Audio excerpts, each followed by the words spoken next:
share with you the most recent little project that we did, and that was updating this old antique toy box for my son so we can keep it in the living room. It kind of fits well with the theme we have in the living room, and that way he has a little extra storage outside of the bedroom to keep stuff. He actually keeps mostly books in it, but anyway, it's kind of irrelevant.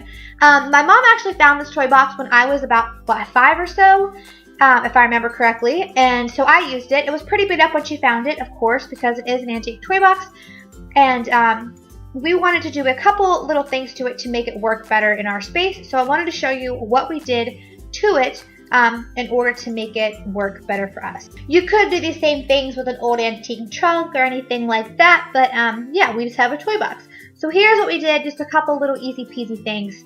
So the first thing that we did was add hinges. My parents had actually added hinges for me, and whenever I moved the trunk, the lid actually came off. It is pretty old and beat up, but I mean, which makes it kind of weak. But anyway, we needed to get new hinges. These hinges were really, really inexpensive at the hardware store, and it's really easy to add them. All you have to do is space them, one on each side. Not too far to not too close to the middle and not too far apart. I would have liked to put mine further apart, but I couldn't because there was a little teeny tiny piece of wood that had fallen off, which I had to fill in with filler. But anyway, the first thing you want to do is pre-drill teeny tiny little holes in there. That way you can get your screws in, and then your hinges should come with screws.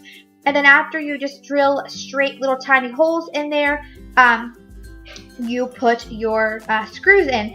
Now, normally you would use a permanent marker to mark the holes and drill, but I guess I just don't have patience for that. And so I just mark it and then make sure the hole's drilled. But just make sure you're using a teeny tiny drill, because if you use too big of a drill bit, your screw is not going to fit in there, or it's going to strip out. Or you could, that's right, honey, my son wanted to add his 2 cents. Or your wood could potentially break. So you want to make sure that it's going to hold up okay and hold up pretty decent. Yeah, but I mean, it's pretty straightforward.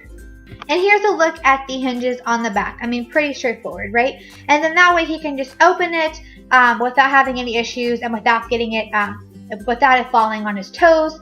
And I just really like it better that way. Yeah, so then we also added the little furniture pad things to the bottom to protect our laminate floors, because we didn't want it scratched. We've had a lot of issues since we've moved in a few months ago with things scratching our floors. So we've been adding the little pads underneath everything, but I mean, that's pretty simple and straightforward. You just stick them on the underside, and we ended up actually going to the dollar store and getting the liners, like drawer liners, and lining the bottom of it with drawer liners, because the bottom of it was like so scratched up. It just made it like a pop of color, but I unfortunately did not take video of that because I videoed this before we did that and before I got that idea. But anyway, this is what we did. It's super easy, super simple. Polished it up a little bit. Can you hear my son singing his ABCs behind me? But anyway, I just wanted to show you guys what we did and maybe give you guys an idea. It kind of fits more into our living room space, but it's still somewhere for him to store stuff in the living room, especially books. That's his favorite place to store books. If you're interested in how we store the toys in his room, I will have a link to that video in the description bar below, as well as some other DIY projects, because we do a lot of those. If you're interested, please subscribe for random mommy videos and stuff like this all the time. And thank you guys seriously so much for watching. Bye, y'all. Love yous.